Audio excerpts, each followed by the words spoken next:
I'm divorcing you because I'm marrying your best friend.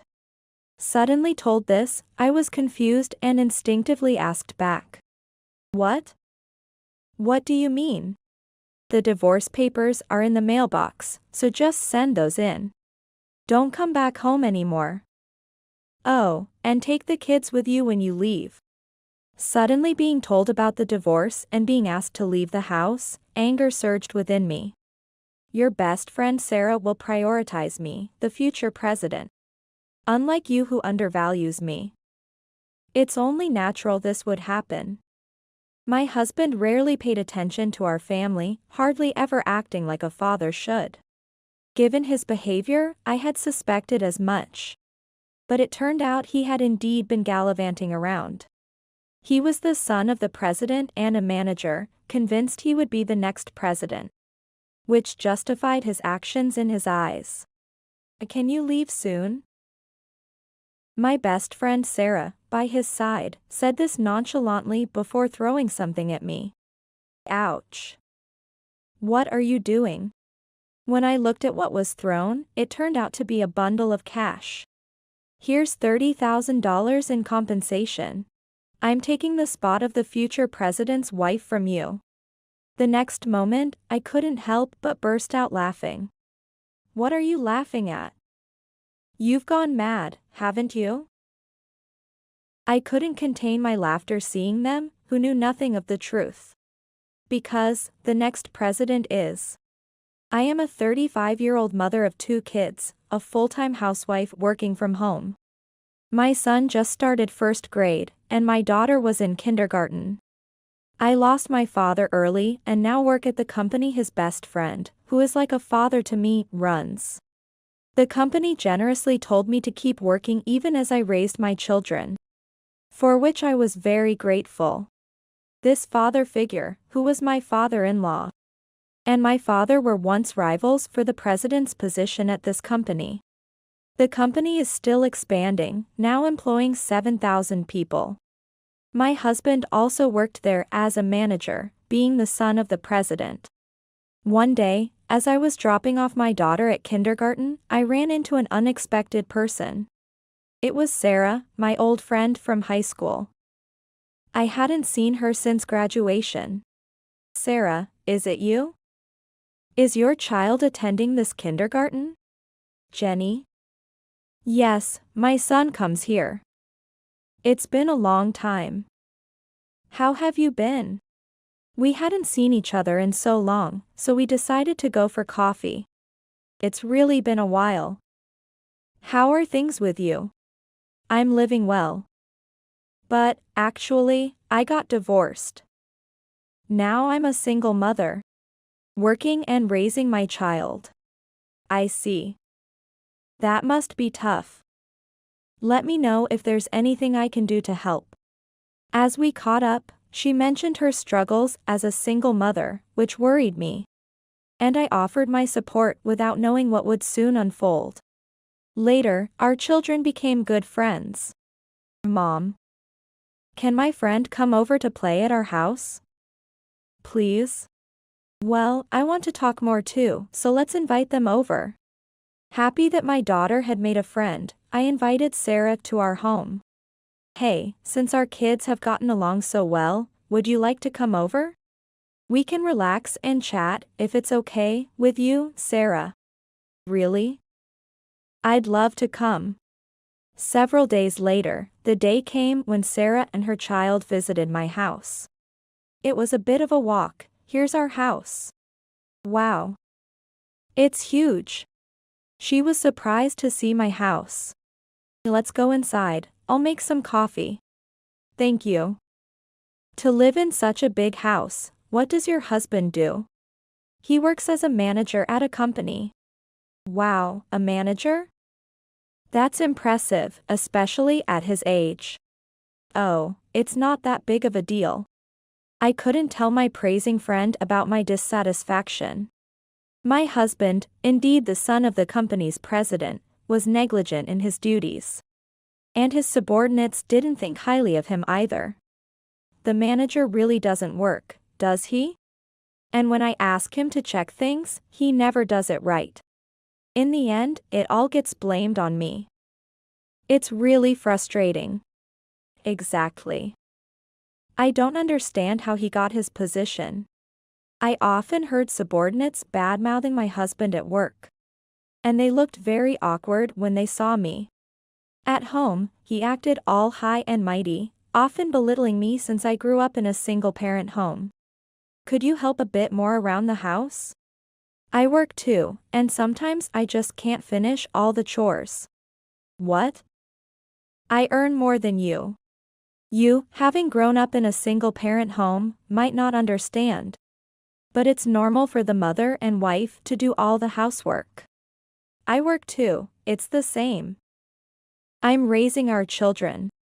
So it wouldn't hurt you to help with the housework. Or at least take care of your own stuff. Even though we both worked, he never helped because I worked from home. And I was the wife and mother. I've even discussed this with my father-in-law. I truly apologize. I've been hard on him, but he just won't listen. I really think I'm a failure as a father. I couldn't face your father. Please don't say that. Just listening to my complaints is enough for me. I'm sorry to trouble you with this. Both my father-in-law and I had been trying to get him to improve, both at work and home. But I was almost giving up. Even after many discussions since our son was born, nothing much had changed. My son, now old enough to understand, sometimes showed concern for me taking care of his sister. Despite this, I continued to manage teleworking, housework, and parenting. Sometimes I was truly exhausted, but my husband hadn't helped in over 6 years. I think it had been a good period to accept that my husband wouldn't change.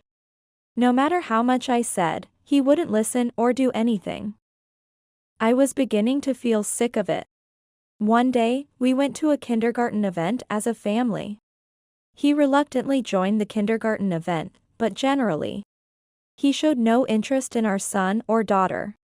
He only participated in the kindergarten event after persuasion from my in-laws.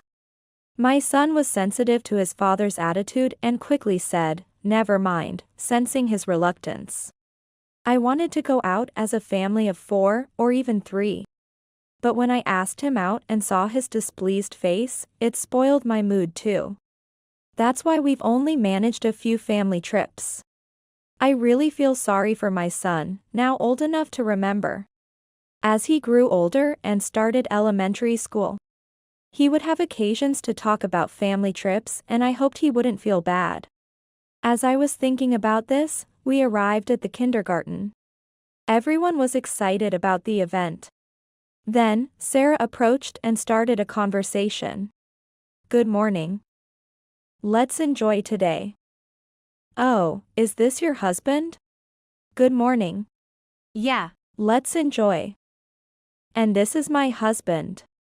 It was the first time she was meeting my husband, so I introduced him. In front of her, I only mentioned that he worked at the company run by my father-in-law to uphold his image. My husband, good at putting on a facade, talked enthusiastically to her about his work, looking like a capable employee. Whether they hit it off or she was just good at nodding and praising. They talked through the kindergarten event. I felt a sense of discomfort. A month later, another mother from the kindergarten approached me after her daughter left. It's hard to say this, but do you know about this? Do I know what? Looking at her smartphone screen, it was Sarah and my husband. Moreover, it was a photo of them heading to a short-stay hotel. I thought it would be shocking and maybe I shouldn't say anything. But keeping silent didn't feel right. So I decided to tell you. Thank you for telling me. I'm shocked. I can't believe this is happening. As I was feeling down about being deceived by my husband and was about to go home, I heard someone calling, "Jenny?" I looked towards the voice. There stood Sarah's parents. "Oh, Sarah's dad, Mom, long time no see. It's been a while. I heard you met recently at the kindergarten. But I didn't expect to see you so soon." Me neither. I'm glad to see you after such a long time. Both Sarah's mother and I were happy to see each other after a long time. I was worried, hearing she got married and had kids then divorced. I was concerned about whether she would fit in at the kindergarten. And if she could continue to raise her children well. I see. Having a best friend like her has been a big support for me, and it's really helped. If there's ever anything troubling you, let's help each other out. You're the only one who says that. Because, her reason for divorce was an affair. Those who know about it don't want anything to do with her. I was afraid she might end up without any friends. An affair? Hearing the reason for her divorce, a hypothesis crossed my mind. It was that the relationship between my husband and Sarah was also an affair, just like her divorce. I know it's inappropriate to ask this of you, Sarah's mom, but I have a favor to ask. Oh? What is it? Anything, just say it.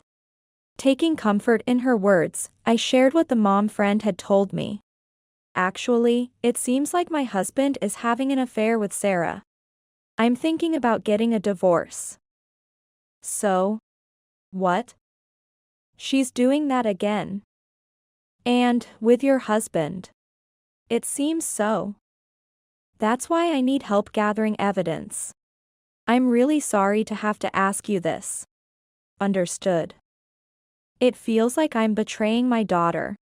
But I don't want her to be the kind of person who steals someone else's partner. Leave it to me. I was relieved that Sarah's mom was cooperative, and I waited for her to contact me. A week later, I received evidence from Sarah's parents that my husband and Sarah were having an affair. Good, now I have perfect evidence from her side. Now I just need evidence against my husband. After Sarah's mom gathered the evidence, I also secured proof of my husband's infidelity. I checked his message apps and photos while he was asleep. The message app contained overly sweet exchanges like, "Sarah, you're really cute, I want to be together soon. Thank you, I really love you, David. I want to be together soon." There were even photos of them together, though I couldn't tell when they were taken. With this evidence, I resolved to confront my husband someday. One day, as I was returning home with my daughter, thinking about how to proceed without hurting the children, my son was pacing back and forth in front of the house. "What's the matter? Why aren't you going inside?" "I can't. It seems like it's locked." "Huh?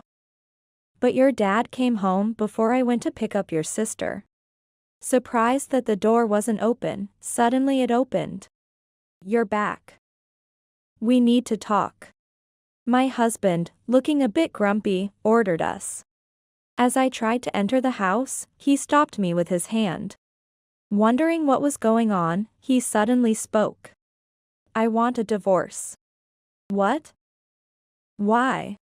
"Actually, I've been dissatisfied with you always putting the kids first. You prioritize them over me, and you hardly pay any attention to me. Unlike you, your best friend says she'll prioritize me, as I'm going to be the next president. That's why I want to cherish her." "What? What are you talking about? Just get divorced for now. The divorce papers are in the mailbox, so just send those in. Also, this house is mine, so don't come back. Take the kids and leave." "Huh, you can't just spring that on me." Ignoring what I said, he closed and locked the door. Plus, the kids' bags were neatly lined up at the entrance. He was never that efficient unless it was something like this. Peeking into the mailbox, there really were divorce papers. All I could do now was take them and go back to my parents' house. "I'm home." "Why are you here, Jenny? And you brought the kids too?" I was suddenly told we're getting divorced. And he's the one cheating. "What? Divorce?" "Yes, look at this." Showing the divorce papers, my mother looked stunned. See, he even prepared the divorce papers. He's so prepared. Since he's the one who cheated, I want to hire a lawyer even if we don't go to court. Do you know anyone good? It really seems like you are getting divorced. Why don't you ask Kevin? He's a lawyer and would do a great job. The childhood friend she referred to was the advisory lawyer at my husband's father's company. Shall I call Kevin then? He should be here soon. He's always been willing to help you out, though you might not know it. I didn't quite understand the last thing my mother said. But if the well-known Kevin was defending me, I felt we were strong. After a while, he came to my parents' house. Thank you for taking this on. It looks like the divorce might get messy, and he's cheating too. No problem, it's part of the job, but I owe Jenny one. Since he's cheating, we can claim compensation. Shall we go to the house right away? Agreeing to his suggestion, I went to the house with him. When we rang the doorbell, Sarah came out. What, I thought you were divorced and left? We have something to discuss. I'm a lawyer. Can we talk inside? A lawyer? Okay, come in. She let us in, and the discussion began in the living room with the lawyer, me, my husband, and Sarah. By the way, where's your child, Sarah? My child? I left her at David's parents' house. She casually mentioned this after throwing $30,000 at me as compensation. Ouch. What are you doing? You must have come wanting money, right? I'll give it to you. The seat of the future president's wife is mine. I won it from you, she said proudly, looking down on me. Hearing that, Kevin and I burst into laughter. Why are you laughing? The next president is not him, but me. What? What are you talking about? You might not know, but my father-in-law believes in meritocracy. He had said he would leave the presidency to someone capable. Initially, he thought his son would be president. But he gave up because of my husband's unserious attitude towards work. What? What are you talking about? I've been working properly. When my father-in-law thought about who to entrust the company to, he decided to appoint the daughter of his former rival as the next president. I've already been approached about it. My lack of promotion is because I didn't get any help from my father. Otherwise, I could have become the president. Unfortunately, it's already been decided. So, I'm going to be the next president. It's only a matter of time before the official announcement is made, and HR is preparing for it now. And Kevin pointed out. With Jenny becoming president, she holds the rights to this house. You are the one who needs to leave. What? What are you talking about? That can't be true. He resisted until the end, but my husband and Sarah were eventually forced out of the house. With the divorce papers I submitted, the divorce was finalized. 1 year later, I unexpectedly ran into my ex-husband and Sarah while walking through town. He had been fired 6 months after the divorce scandal. Once his father gave up on him, the other executives, who had previously shown deference to him, no longer felt the need to do so. Consequently, he was put in a less important role, commensurate with his actual abilities. Normally, he would have been encouraged to resign, but out of a final act of mercy, he was reassigned to a less busy department instead. I really should ask you to leave. But I plan to have you work in a department where there isn't much going on. What? Why do I have to go there? There's no way I can demonstrate my abilities in such a place. I've always hated being here anyway, I'll quit. There's no company in this world that can harness my abilities, so I'm going to start my own. Driven by pride, David resigned. Afterwards, he attempted to run his own company, but it failed quickly. None of his business endeavors were successful. Furthermore, Sarah was a spendthrift who did not do housework. She had also been divorced by her previous husband for cheating and falsely claiming her child was his, which had left her paying compensation. Thus, she remarried my ex-husband for his money, having no funds herself. My ex-husband and Sarah ended up in debt due to their failing company and spendthrift habits, eventually resorting to predatory lenders. Realizing this, he pleaded with me to remarry him. Please, let's try again. No, that's impossible. I've already remarried. What? Remarried? To whom? Who I'm married to doesn't matter. For your information, I married the lawyer who was present during our divorce proceedings, having known each other since childhood. The lawyer and I began seeing each other more frequently. And eventually, we developed romantic feelings. You've been seeing me a lot lately. We didn't meet this often before, so why all of a sudden? Because I like you, of course. I've had feelings for you for a long time, but you never noticed. I thought I had been protecting you all the time. And then you suddenly went and married someone else. Shocked by his casual confession, I agreed to date him because of the support he provided during difficult times and the trials we had faced together. Furthermore, when we started dating, Kevin confessed he wanted to remarry. If we're dating, there's one condition. I intend to marry you and grow old together, so be prepared. Feeling a bit embarrassed by Kevin's straightforward manner, I felt hopeful that this time I could truly be happy with him. However, a nagging doubt lingered. I remembered my ex-husband complaining about our child-centered life, which made me uneasy. Thank you. I'm really happy you said that. I look forward to our future together. But you know, you're suddenly going to be a dad to 2 kids. Are you sure about that? Of course, I'm sure. I want to marry you.